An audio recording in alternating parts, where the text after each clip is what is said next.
자, 판례가 시험에 나오는 겁니다. 그래서 판례 부분을 좀 잘 정리할게요. 자, 짚어봅니다. 아, 힘들어. 덥다, 야. 자, 지금 판례, 자, 다시 한번 정리해 볼게요. 짚어봅니다. 자, 일단 대법원은요, 자, 통치행위를 인정하죠.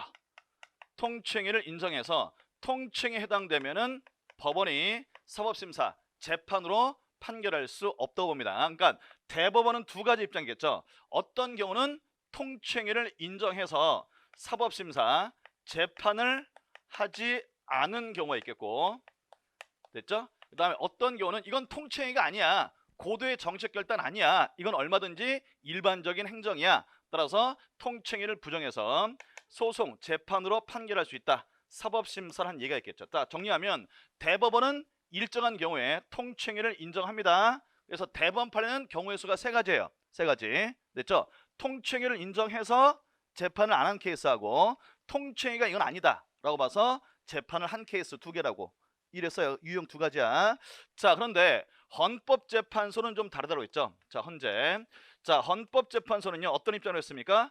통치행위라 할지라도 일정한 경우에는 법원이, 헌법재판소가 판결을 할 수 있다고 봐요. 국민의 기본권을 위해서. 근데 통치행위를 할지라도 또 어떤 경우에는 자, 재판을 할 수 없다고 합니다. 그러니까 자, 헌법재판소 입장은 인정하는 것도 아니고 인정하지 않은 것도 아니고 절충적인 입장이라고 그랬어요. 기억나십니까? 됐죠? 자, 그런데 헌법재판소에 따르면 경우의 수가 몇 가지 나온다? 세 가지가 나와요. 세 가지. 됐죠? 자, 집한반. 자, 헌법재판소는 통치행위라고 본 경우도 있겠죠. 이건 통치행위야, 고도의 정치적 결단이야, 통치행위라고 본 케이스가 있겠고, 됐죠? 이건 통치행위가 아니야, 통치행위 아니야, 이렇게 본 경우가 있겠죠. 됐죠? 자, 그러면 헌법재판소는 통치행위가 아니라고 보면 헌법재판소가 사법심사, 재판을 했겠죠. 이랬습니까? 일반적인 행정하고 똑같은 거니까. 됐죠? 근데 통치행위로 본다 할지라도 절충설이 뭐예요? 통치행위를 두 개로 쪼개는 거라고 그랬죠. 됐죠? 그래서 통치행위를 할지라도 뭐? 국민의 기본권과 관련이 돼 있으면, 국민의 기본권과 관련이 돼 있는 경우, 안 되는 경우 나눠서 국민의 기본권과 아무 관계 없다, 국민의 기본권과 직접 관련돼 있다, 이렇게 나눠서 국민의 기본권과 관련돼 있는 통치행위는 국민의 기본권을 보호하기 위해서 이거는 법원이, 헌법재판소가 사법심사 판결을 할 수 있다는 입장이에요. 됐죠? 근데 국민의 기본권과 아무 관계 없다면 통치행위의 그 고도의 정책 결단을 존중해서 이건 법원이 재판을 안 하겠다고 했습니다. 이해됐나요? 됐죠? 그러니까 우리가 지금 판례들을 정리하는데 판례들을 어떻게 정리한다? 봐봐. 대법원 판례하고 헌재 판례를 나눠서 볼 거고요. 됐죠? 대법원 판례는 경우의 수가 두 가지야. 통치행위를 인정해서 재판 안 한 경우, 통치행위가 아니다, 이건 일반 행정이다, 얼마든지 재판할 수 있다고 본 경우, 두 가지예요. 됐죠? 그 다음에 헌법재판소의 경우에는 경우의 수 세 가지입니다.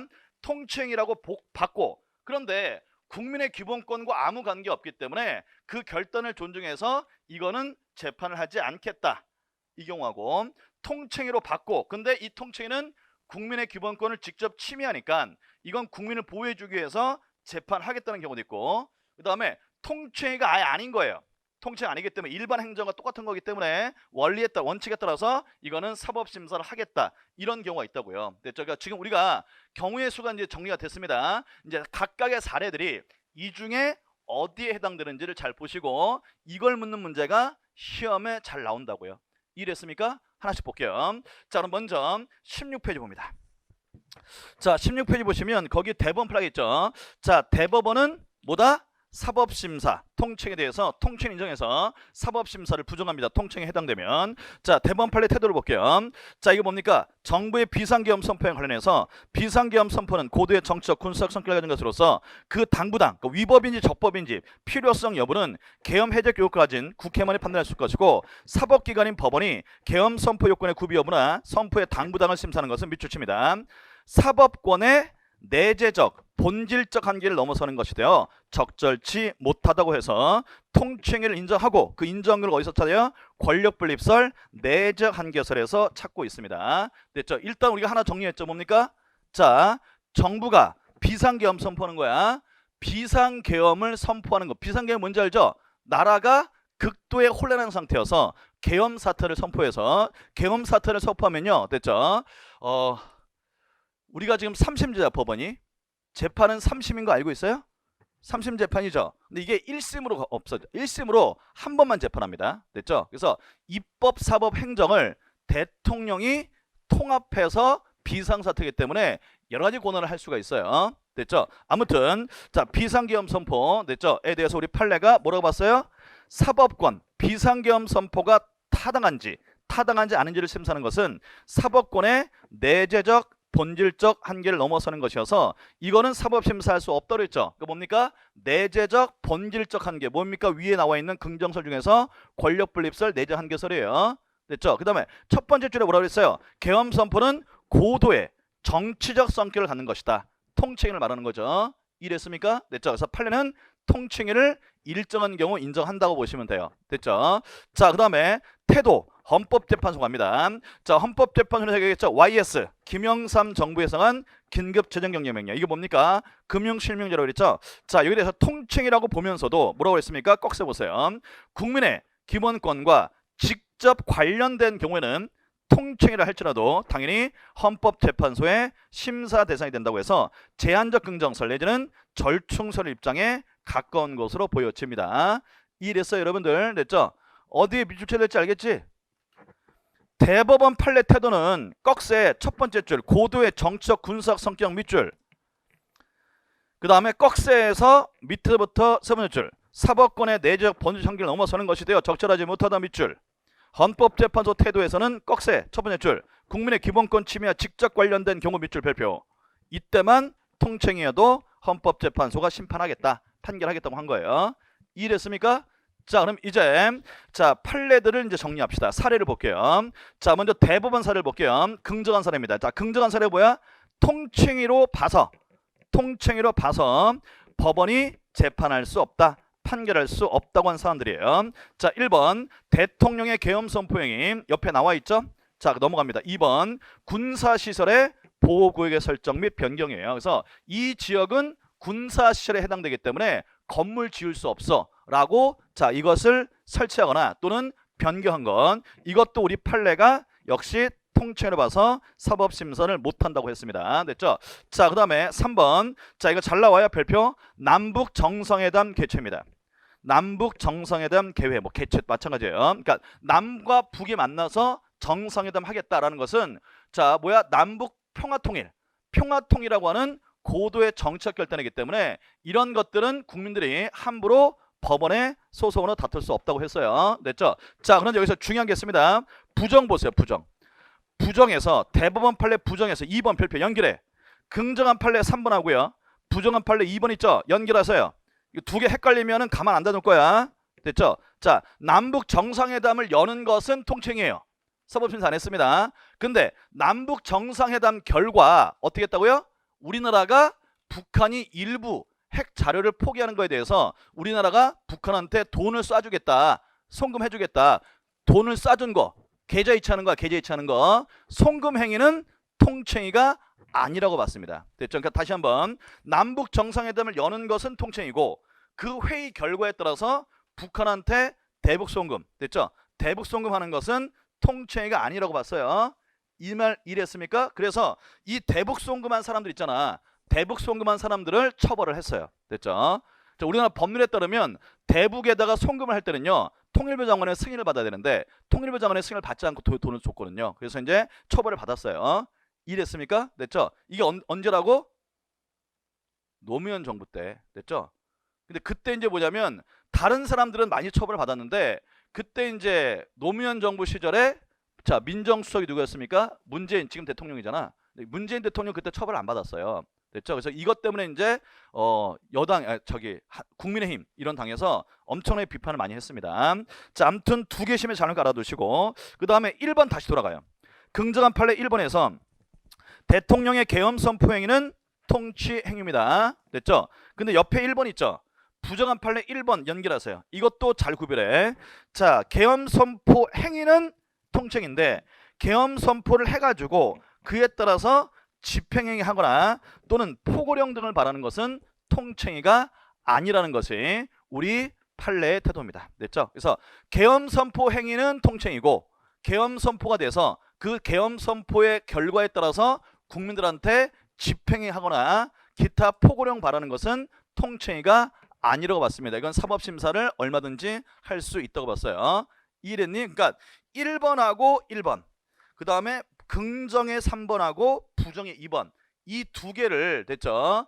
결과를 반대로 문제가 잘 나오니까 두 개를 잘 비교하시라 이 얘기야. 됐습니까? 넘어갑니다. 그 다음에 4번 대통령의 특별 사면행위. 됐죠? 자, 대법원은 대통령의 특별 사면행위에 대해서 이거는 대법원 판례가 아니라 서울행정법원 판례예요. 하급심 법원의 판결입니다. 아무튼 대통령의 사면행위는 통칭에 해당돼서 법원이 재판할 수 없다고 했는데 이건 대법원이 아니라 서울행정법원, 잤죠? 하급심 법원의 판결입니다. 아무튼 이것도 알아두시고, 자, 대통령의 특별 사면행위, 자, 제가 말씀드렸죠. 그래서 이제 자, 김대중 대통령 시절에 YS 차남, 됐죠? 차남이었던 김현천 씨를 특별 사면했는데 이걸 다툰 거야. 근데 여기에 대해서 서울행정법원이 이거는 통칭이기 때문에 법원이 우리가 재판할 수 없다고 했습니다. 넘어갑니다. 자, 그다음에 부정한 판례 볼게요. 자, 9 유신헌법 긴급조치 1호입니다. 됐죠? 자, 여러분들 한국사 공부하나요? 한국사 공부해? 됐죠? 그래서 박정희가 됐죠? 영구 집권하기 위해서 유신헌법을 만들었잖아요. 이거 모르니? 박정희가 독재자인 걸 알고 있지? 영구 집권을 하려고 유신헌법을 만들었어요. 이게 다시 이제 사실 말하면 이제 독재적인 헌법이야. 됐죠? 내가 평생 대통령 해먹겠다는 내용이야. 됐죠? 근데 이거를 어떻게 만들었냐면, 됐죠? 거기다 유신헌법 긴급조치로 만들었어요. 긴급조치로 만들었는데 거기 1호가 나왔죠. 1호. 자, 1호가 뭐냐면 개쓰레기법입니다. 자, 1호가 뭐냐면 이거야. 그래서 유신헌법 긴급조치제 1호가 뭐냐면, 자, 이 헌법이 내용이 뭐냐면, 자, 지금 현재 있는 박정희 대통령의 영구집권을 사실상 허용하는 법의 내용이에요. 헌법 내용이야. 됐죠? 그래서 이 유신헌법을 비판하지 말라는 거예요. 됐죠? 그 다음에 박정희 대통령을 까지 말라는 거야. 그럼 다 잡아가서 처벌하겠다는 거예요. 이 말이 됩니까? 됐죠? 이 말이 되냐고. 됐죠? 문재인 잘못하는 것 같아요. 바로 잡혀가는 거야. 됐죠? 유신헌법 잘못되는 것 같아. 바로 잡혀가요. 됐죠? 물거면 존나 당하고. 됐죠? 이런 법을 박정희가 만들었어요. 됐죠? 이랬어요. 자, 이건 뭐다? 우리 대법원 판례가 통칭이가 아니라고 봤습니다. 아니기 때문에 얼마든지 이 법의 긴급조치의 당부장을 법원이 심사할 수 있다고 봤다고요. 됐죠? 요것도 잘 알아두시고, 자, 그 다음에 4번, 이게 가장 최근 판례입니다. 제가 저번에 얘기 말씀드렸죠? 대통령이 자, 독립유공자인지 알고 훈장을 내렸는데 알고 봤더니 얘가 친일파로 자, 독립군을 다 싸잡아 죽였던 애야. 됐죠? 이게 나중에 발견됐어요. 그래서 뭡니까? 이 사람한테 준 훈장을 취소하는 거예요. 훈장을 뭐라고 한다? 법률에서는 서운이라고 해요. 서운. 그래서 훈장을 준 거 취소하는, 이것도 역시 우리 법원이 통칭이가 아니다. 잘못됐다면 얼마든지 법원이 재판할 수 있다고 판시를 했습니다. 이랬나요? 그래서 자, 대법원 판례들 정리가 다 됐는데, 자, 정리하면 여기 있는 판례들 다시 하면 잘 나오고요. 다시 한번 긍정 1번, 부정 1번, 긍정 3번, 부정 자 2번 두 가지를 잘 비교하시길 바랍니다. 이래서요, 결과 반대니까 넘어갑니다. 그 다음에 헌법재판소 입장 갈게요. 자, 재판봐. 헌법재판소는 뭐라고? 경우의 수 3가지다. 경우 3가지야. 잘 봐봐. 자, 먼저 통칭의를 인정한 판례입니다. 자, 통칭의를 인정한 판례 안에는 몇 가지가 있겠어요? 2가지가 있어요. 통치행위인데 고도의 정치적 결단인데 이건 국민의 기본권과 관련이 없어. 그래서 나 판결 안 할 거야. 이렇게 한 판례도 있고, 통칭인데 국민을 침해한다. 국민이 고통받는다. 국민의 기본권과 관련되어 있기 때문에 우리가 재판을 하겠다. 2가지가 있어요. 됐죠?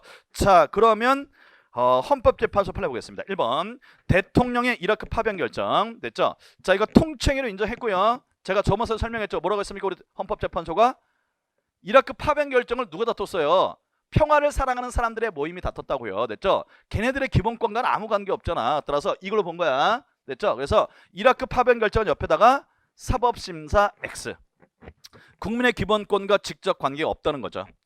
사법심사 X예요. 됐죠? 자, 그 다음에 2번 갑니다. 2번 대통령의 사면권. 이것도 역시 사법심사 안 했습니다. 그렇잖아. 얘는 대통령 아들이라고 사면해주고 나는 우리 아빠가 택시 드라이버라고 사면 안 해주면 이게 말이 되냐? 이렇게 다퉜는데 됐죠? 옆에 있는 죄수가 사면하건 안 하건 간에 그 옆에 있는 죄수는 아무 관계 없잖아요. 됐죠? 나랑 아무 관계 없는 거잖아. 얘한테 한 거지. 됐죠? 얘가 사면에서 나가건 안 나가건 나랑 무슨 상관이에요? 아무 상관없지. 됐죠? 그래서 이것도 역시 사법심사 X입니다. 됐죠? 그 다음에 3번 이게 이제 YS가 행한 긴급 재정경제명령. 이게 금융실명제입니다. 자, 금융실명제 하니까 제가 뭐라 그랬어요? 지하경제와 관련된 주식이 개폭락했다고 그랬죠? 수많은 주주들이 피해를 입었어요.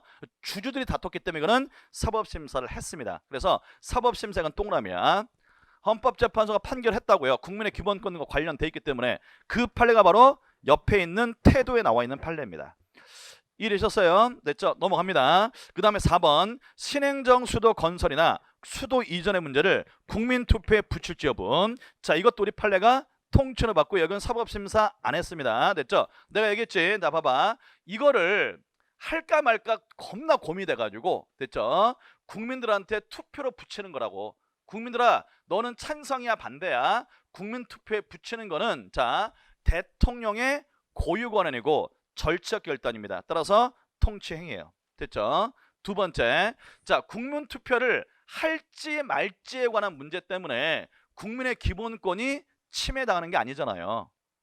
이래서 자 신행정 수도를 이전할 거냐 말 거냐 때문에 국민의 침해를 받는 거지, 이거를 국민들한테 투표를 할 거냐 말 거냐 이것 때문에 국민들이 어떤 직접 침해를 받지는 않는다고. 됐죠? 그렇기 때문에 자 4번의 경우도 우리 헌법재판소가 사법심사를 안 했습니다. 국민의 기본권과 직접 관련은 없기 때문에. 결국 정리하면 그중에서 나머지는 다 사법심사 안 했는데 국민의 기본권과 직접 관련되어 있기 때문에 헌법재판소가 재판하겠다라고 한 것은 3번이에요. 3번. 그 3번 판례 내용이 바로 왼쪽에 나와 있는 헌법재판소 태도입니다. 이해됐나요? 됐죠? 넘어갑니다. 그 다음에 부정 갑니다. 자, 부정은 뭐예요? 통칭이가 아니라고 봤어요. 통칭이가 아니면 당연히 재판을 할 수 있죠. 통칭이 아니면 당연히 재판할 수 있죠. 그래서 이 두 가지는 통칭이가 아니기 때문에 재판을 했습니다. 그래서 1번 신행정 수도 건설이나 수도 이전 문제, 한미연합 군사훈련 이 두 가지는 통칭이가 아니기 때문에 법원이 재판, 판결을 할 수 있다고 했습니다. 이해됐어요? 자, 1번은 뭐야? 모르니? 자, 신행정 수도를 제가 얘기했잖아요. 대한민국 서울에서 대전 쪽으로 우리나라 수도를 옮기려고 했다고. 됐어? 됐지? 근데 그걸 판결한 새끼들이 누구야? 새끼라고 해도 이거는 판결한 사람들이 누구예요? 누긴 누구야? 헌법재판소 재판관들이지. 됐죠? 헌법재판소 재판관들이 어디 살아? 강남에 살아요. 다 강남에 살아. 강남에서 땅값 높은 데서 산단 말이야. 근데 우리 집을 수도가 아니라 이제 우리 집은 수도가 아니야. 대전이 수도다. 이렇게 해버리면 자기 집 땅값이 떨어질 거 아니에요. 개새끼들. 됐죠? 됐지? 그래가지고 헌법재판소 재판관들이 행정수도를 이전하는 건 자 통치행위가 아니고 내가 재판하겠다라고 한 다음에 행정수도를 이전하는 것은 위헌이야. 행정수도 자 수도를 이전하면 안 돼라고 판결을 했다고요. 이랬습니까? 이유는 자기 땅값 떨어지니까. 집값 떨어지니까. 됐죠?